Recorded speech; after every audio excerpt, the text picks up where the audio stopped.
Good morning viewers, welcome to another new study blog. तो कैसे हैं आप लोग? उम्मीद करती हूँ कि आप लोग अच्छे होंगे और आपकी पढ़ाई भी अच्छी चल रही होगी। तो आज के अपने फर्स्ट स्टडी स्लॉट में मैंने मैथ्स को स्टार्ट किया है। मैथ्स से मैं जनरली स्टार्ट करती हूँ और मैथ्स में मेरा टॉपिक चल रहा है ज्योमेट्री, और ज्योमेट्री को ही मैं अभी कंप्लीट कर रही हूँ। और ज्योमेट्री कंप्लीट करने के बाद, आज का लेक्चर करने के बाद, मैंने स्टार्ट किया रिवीजन करना। अब मैंने रिवीजन को भी स्टार्ट किया है, तो मैंने परसेंटेज चैप्टर का रिवीजन स्टार्ट किया है, जो मैंने पहले उसके नोट्स बना लिए थे।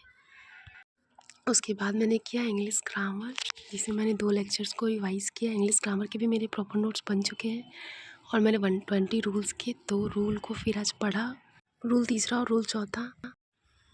और इंग्लिश सेशन कंप्लीट करने के बाद मैंने किया जीएस सेशन, जिसमें मैंने पढ़ा chemistry and biology.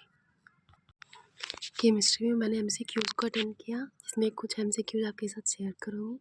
The proton is heavier than an electron by 1837 times. True about charged atom, anion is negatively charged. Anion जो होता है नेगेटिवली चार्ज होता है। The atom in which the number of proton is same but the number of neutron is different. Proton के number same और neutron के number different हो तो उसको कहते हैं isotopes. Most penetrating radiation of radioactive element, इसका होता है गामा रेज का होता है। भेदन क्षमता सबसे ज़्यादा अधिक होती है उसकी।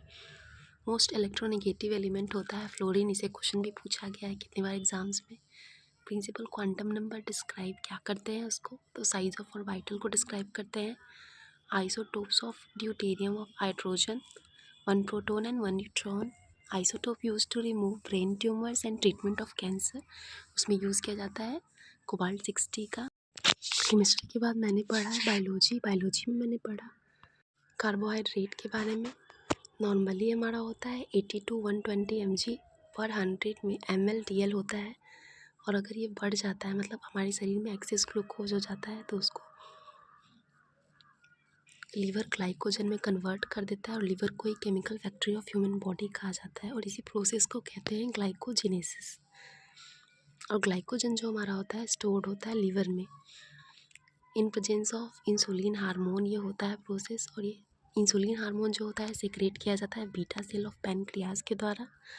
और इसमें भी इंसुलिन की खोज की गई थी एफ बेंटिंग के द्वारा, और इसमें एक तत्व पाया जाता है जिसका नाम होता है जिंक। और जब हम लोग फास्टिंग करते हैं तो हमारे शरीर में ग्लूकोज कम हो जाता है, तो यही जो ग्लाइकोजन स्टोर रहता है हमारे लीवर में, वो क्या करता है, फिर उसको ग्लूकोज में लीवर कन्वर्ट करता है, और इसी प्रोसेस को कहते हैं glycogenolysis process in presence of glycogen hormone secreted by alpha cell of pancreas. इसमें अल्फा सेल इसका सेक्रेशन करता है। इंसुलिन कम होता है तो ब्लड में ग्लूकोज की मात्रा बढ़ जाती है, इसको कहते हैं डायबिटीज़ मेलिटस कहते हैं। और वर्ल्ड डायबिटीज़ डे मनाया जाता है 14 नवंबर को। इसके बाद मैंने पढ़ा फैट के बारे में। इसमें CHNO के कंपाउंड होते हैं, इसका फॉर्मूला होता है C17H110O6 होता है। इसका सोर्स होता है दूध, घी, मक्खन, पनीर, मूंगफली। और सबसे ज़्यादा प्रोटीन एंड फैट होता है, उसके लिए अच्छा सोर्स होता है मूंगफली। इसका फंक्शन होता है कि ये एनर्जी को प्रोवाइड करता है। 1 ग्राम फैट में 9.3 किलो कैलोरी होती है। फैटी एसिड प्लस ग्लिसरॉल को मिल के बनता है फैट। फैटी एसिड का 3 मॉलिक्यूल और ग्लिसरॉल का 1 मॉलिक्यूल बना के बनाता है 1 मॉलिक्यूल का फैट। और ये 2 टाइप का होता है, सैचुरेटेड और अनसैचुरेटेड। सैचुरेटेड में सिंगल बॉन्डेड कार्बन होता है और अनसैचुरेटेड में डबल बॉन्डेड कार्बन होता है। सैचुरेटेड फैट जो होता है हमारे लिए हार्मफुल होता है, वो एनिमल फैट होता है। और अनसैचुरेटेड फैट जो होता है हार्मलेस होता है, वो प्लांट फैट होता है, जो कि हम लोग कंज्यूम करते हैं।